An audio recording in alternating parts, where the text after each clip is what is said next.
Good evening, Cumberland County, and welcome to the Boiling Point. This is Mariana, your host, and I will be with you until Jonathan gets back from his break. So, tonight we are going to speak and we'll be discussing the dangers of socialism in America. That's why tonight's podcast we have titled it The Red Warning Socialism Shadows Over America. And we have been seeing that as of late in different states. Okay, how socialism is taking over in different governmental office and departments. So, we will be discussing the dangers of socialism in America, and we'll explore how socialist ideas are creeping into our cities, spotlighting figures like New York City's Mayor Zoran Mandami, a self-described democratic socialist. And I'm going to make a correction. Um, a lot of people are calling him a democratic socialist. I saw a interview with him, okay, in which he was speaking on online on a podcast, okay, and he himself said that he identifies as a communist and that he wasn't going to deny the fact that he is a communist. But if you do any search online today, they are going to state that he's a democratic socialist, although it's basically the same thing. But if we're going to use the correct term is communism. And we will break down the risk of state run grocery stores like he's been promising in New York City, a proposal straight from his playbook, and highlight some questionable decisions already emerging in New York City under his watch. This isn't fear mongering. It's about facts, history, and real world consequences. And for those of you who do know anything about me, you do know that this topic is very close to my heart because, yes, I am a native New Yorker, most definitely. And it's sad to see how New Yorkers promised never to forget September 11th, but obviously, with the election of this man, Zoram Mandami, we have shown that we've forgotten. We've forgotten.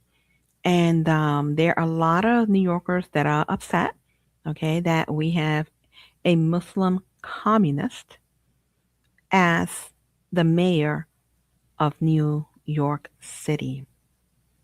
And like I was telling one of my friends before the election, I called her and I said, well, what are we going to do? Or what are you going to do if this man wins?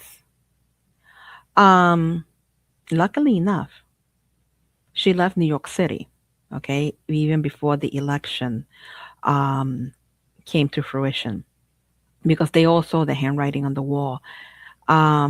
She left New York City. She moved her family, and they are safe now because New York City has become very unsafe.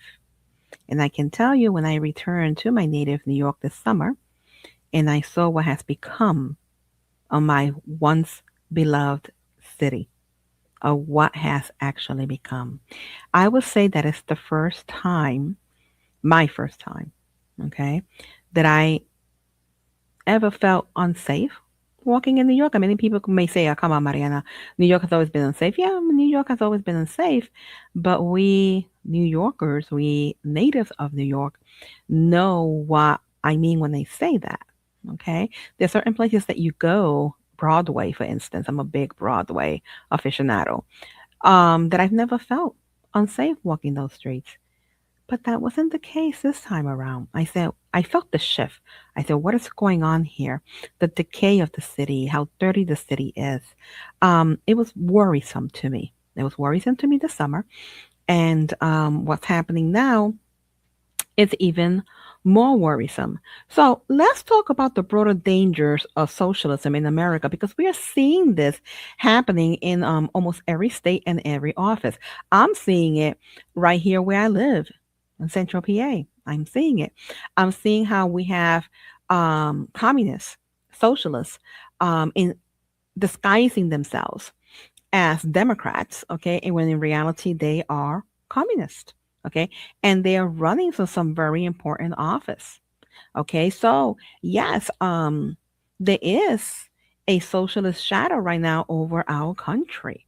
Okay, so socialism at its core involves greater government control over the economy, from wealth distribution to nationalizing industries. Proponents argue it promotes equality and curbs corporate greed. History, however, has changed um, the opinion of many when it comes to this, okay, and has painted a different picture. I mean, look at Cuba. Look at Cuba. All the promises that were made to the Cuban people, where are they now? But let's start with the reduced incentives for innovation and work. In a socialist system where the government heavily taxes and redistributes wealth, individuals and business, okay, they lose the thrive to innovate or expand.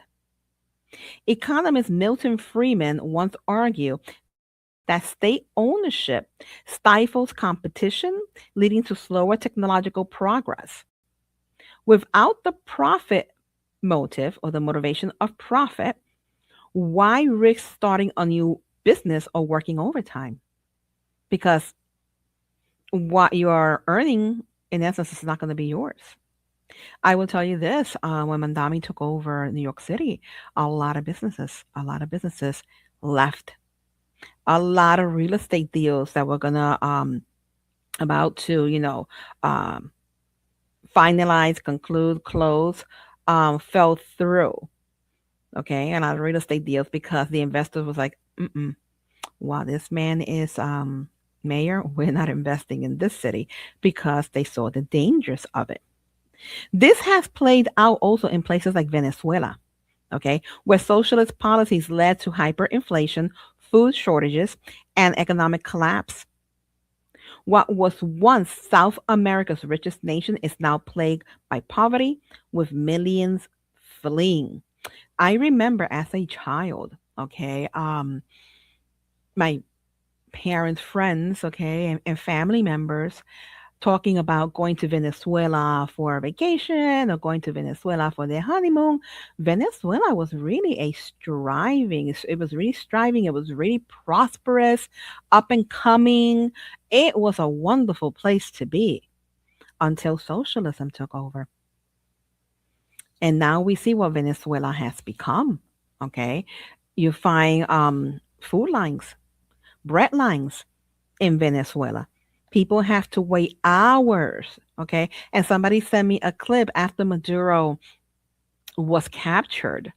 Um, Somebody still showed me that although, yes, they're enjoying freedom of some sort, the bread lines just to get a loaf of bread. You can be on a bread line in Venezuela for like 6 hours, guys. 6 hours to get a tiny loaf of bread. And it's not a big or long loaf of bread, let's say like our version of the Italian bread or a French baguette.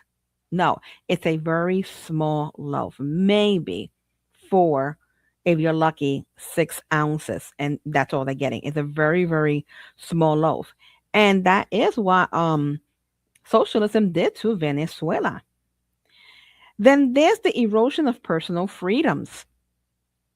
Socialism often requires a powerful central government to enforce equality, which can slide into authoritarianism.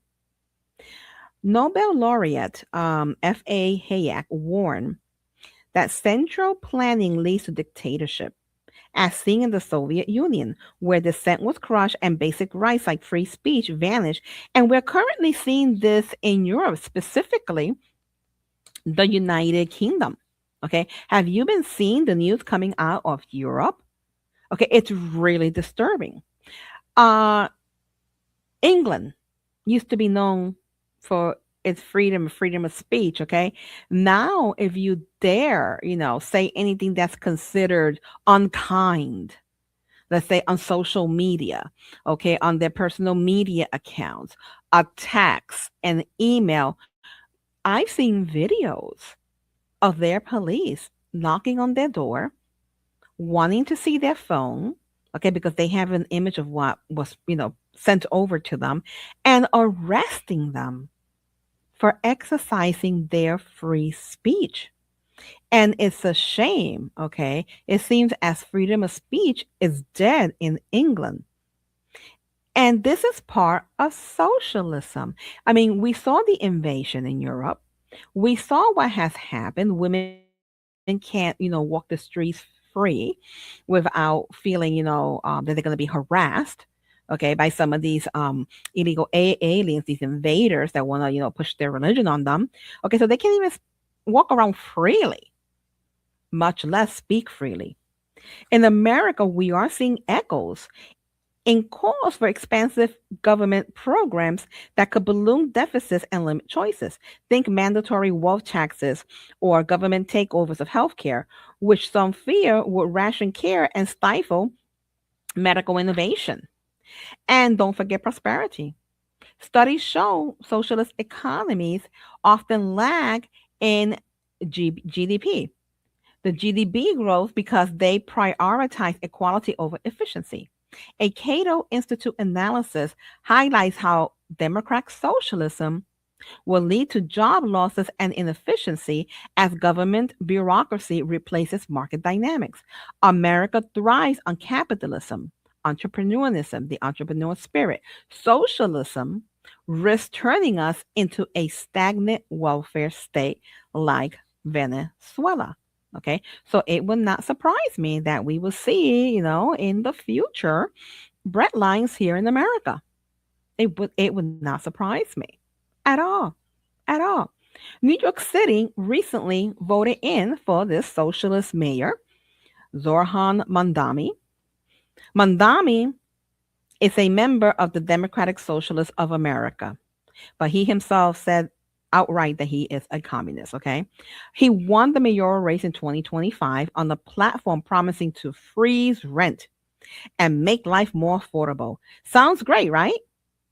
But his critics, including real estate leaders and economists, argue his policies could devastate the city. So the day after he won, now he's asking people for donations because everything that he is promising them to do, okay, he can't do without more money. Okay. And this thing of freezing rent, yeah, I don't see that happening in New York City. And free subway and bus, yeah, I knew that was not going to happen in New York City. However, I hate saying it. New York City is one of those, cities that is really blue. And when you say free, everybody, runs to the ballot box because they want whatever free thing they are offering. So, as mayor since January 2026, Mandami has already faced backlash for supporting a modified form of mayoral control over the schools, which some education advocates call one man rule that leads to wasteful contracts and poor implementations. Okay. So he wants to control everything. They want control of everything, even our schools. And we see that happening here also in Pennsylvania, especially in the West Shore School District. We are seeing that. Okay. Now, in this snow event, okay, this uh blizzard, for lack of a better term, that we just experienced, New York got hit hard. Okay. Now, when every state, including ours, the schools were closed because of the frigid weather and the snow accumulations, okay, he made a decision that the kids in New York City were not going to have a school day, a snow day, that wasn't going to happen in New York City. And he stated everybody had to show up to school.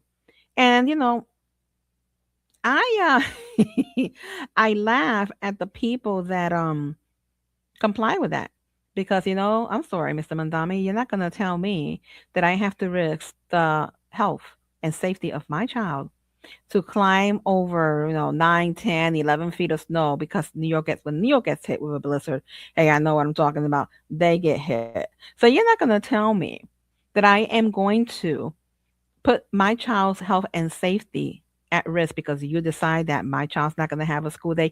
You don't control our children. He doesn't control the children of New York City. Parents, you do. And you have the last say, not this communist Muslim. Okay. Sorry. So, people, you need to wake up. You need to wake up. Critics like Leonie Hameson argue it sacrifices kids' needs for political ends, echoing failures on the past mayors. His appointment of a district superintendent has raised eyebrows with fear it prioritized ideology over expertise. And we're seeing this, guys, nationwide. Okay. They want to prioritize ideologies over expertise. And that is something that, I'm a voice here when it comes to the school district and our kids. I always say bring back scholastic excellence. But unfortunately, the board that we have, okay, and the community that I'm in, they are more interested in their ideologies, their woke agendas over education. Okay, and bringing back scholastic excellence and making sure that our children are prepared for the future. But this is something, as you can see, that is happening nationwide. Okay, so it is a push, it is a movement. So, America, you need to wake up. Mandami's border agenda includes raising the minimum wage to $25 an hour and imposing strict rent controls. Moves that economists warn could cause job losses, reduce housing supplies, and black market. A Cato Institute commentary calls it a war on prices, predicting disemployment effects similar to Seattle's minimum wage hike, where low wage workers saw fewer hours. His permissive approach to crime and disorder has also drawn fire, potentially exacerbating New York City's challenges with public safety. So now this fool is calling for a minimum wage of $25 an hour, minimum wage. So we're going to pay a teenager $25 an hour to flip a burger. Think about that for a minute. And think of what it's going to do to the dollar, okay, to our currency. It's going to devalue it. Okay, so really think about that. And then when it comes to rent control, well, I'll tell you this. I mean, he's trying, or he actually um, passed a law that before you can sell your home, and this is why I'm happy that my friend got out when she did. Okay. And she was able to sell her home with no issues before he came in. But as of right now, if you try to sell your home, you're a property owner in New York City, and you try to sell that home, you have to first make it available to a nonprofit organization, put it on sale for nonprofit organizations to first have a say or a bid over your property before you can sell your home and make a profit. So he wants to tell you, and he's doing it, what you can do with the home that you worked for, you paid for, you sweated for, your property. Well, welcome to communism and congratulations, New York City, because that's what you voted in. That's what you voted in. And then there's his foreign policy stances. Mandami's criticism of Israel. In a city as diverse as New York City, this could deepen the divisions within the city. Overall, detractors compare him to past progressive mayors like John Lindsay, whose bad decisions led to fiscal crises, unplowed streets, and alienated unions. If history repeats, and it looks like it is repeating, guys, if history repeats, Mandami's tenure will mean higher taxes, slower growth, and a flight of businesses turning the big apple sour. So I would not surprise me that we're going to wind up seeing Brett Lines in New York City. And again, he's going to try to limit people's freedom of speech like it's happening in the United Kingdom. Then let's talk about state ran grocery stores. Yeah, that gave me kind of a chuckle. One of Mandami's flagship ideas, state run grocery stores. During his campaign, he proposed city owned supermarkets to combat food insecurity, arguing they keep prices low without profit motives. But let's explain the dangers here with real examples. Government run stores lack the incentives of private ownership. Without profits on the line, there's no drive to minimize waste or innovate. Economists point to chronic inefficiencies, high operating costs, poor inventory management, and susceptibility to corruption.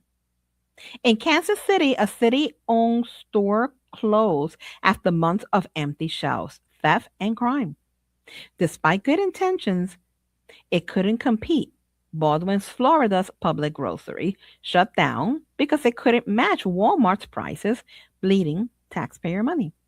Historically, State control of food distribution has been disastrous and it always will. And you have to ask yourself, do you really want to give a government control over your food? Because what's going to happen is what happened in Venezuela. Okay. If the people did something that Maduro didn't like, okay, or any of their dictators there didn't like, they would limit the food supply to the people or stop it altogether while they were eating high on the hog. In the Soviet Union, controlling of the food by the government, it meant long bread lines and shortages due to bureaucratic mismanagement. Venezuela's government takeover led to empty stores and hunger amid corruption.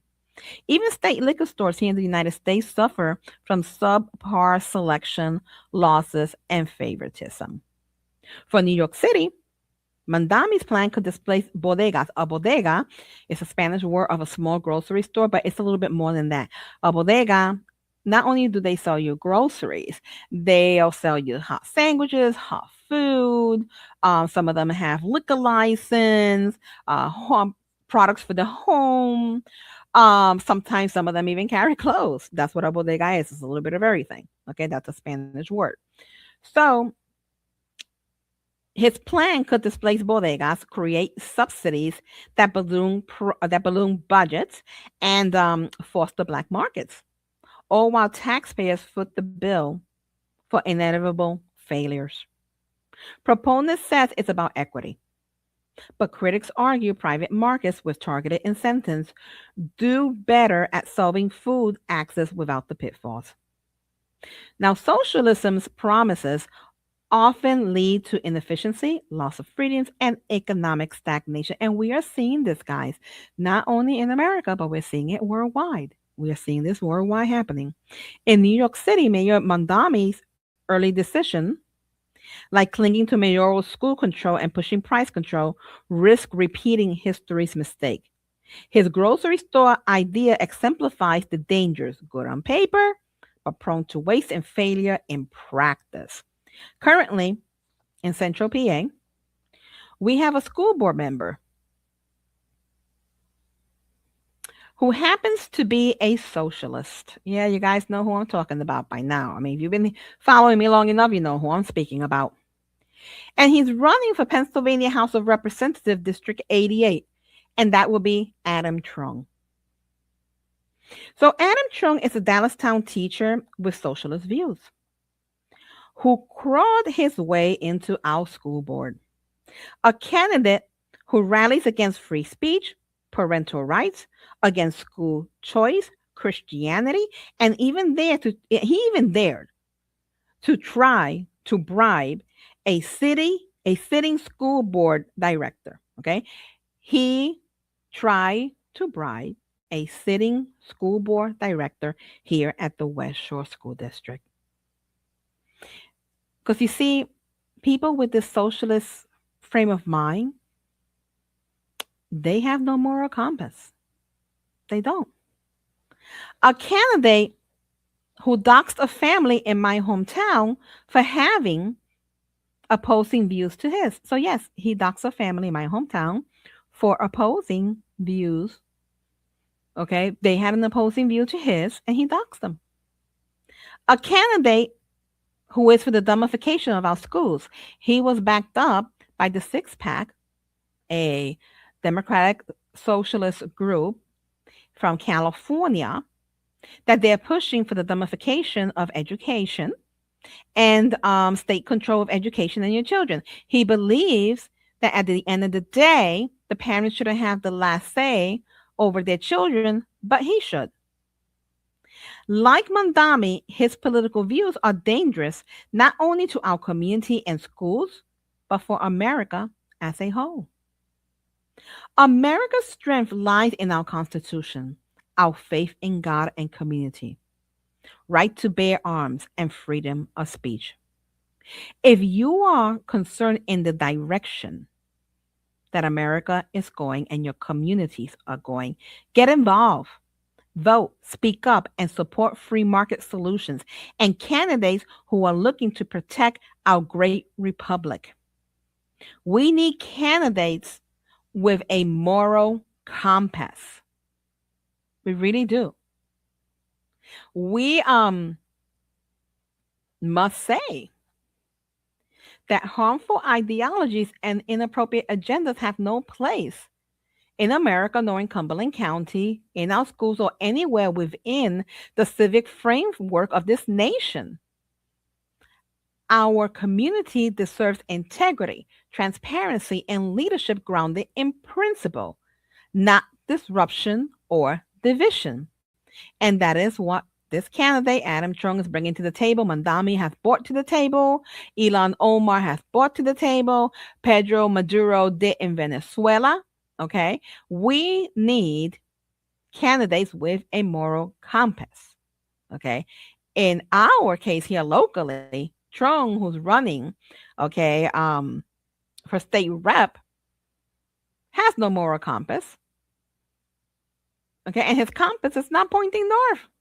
So if you're considering to vote for Trung for PA House Rep this year, say no. Use some common sense.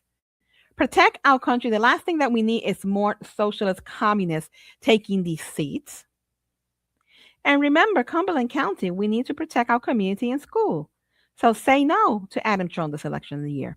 A man with no moral compass do not deserve a political seat. Anybody, any candidate running for any position that does not have a moral compass and identifies as a socialist or a communist do not deserve a political seat in our great nation. So I hope you enjoy our little talk here about communism. And yes, this is a red warning for all of us, okay? That socialism currently is shadowing America, is overshadowing America, and we need to speak up and we need to fight against this. We can no longer have people like Mandami, people like Trung, people like Ilan Omar, people like AOC to have access to these seats and continue to corrupt our country even more. So this is Mariana from the Boiling Point signing out. God bless.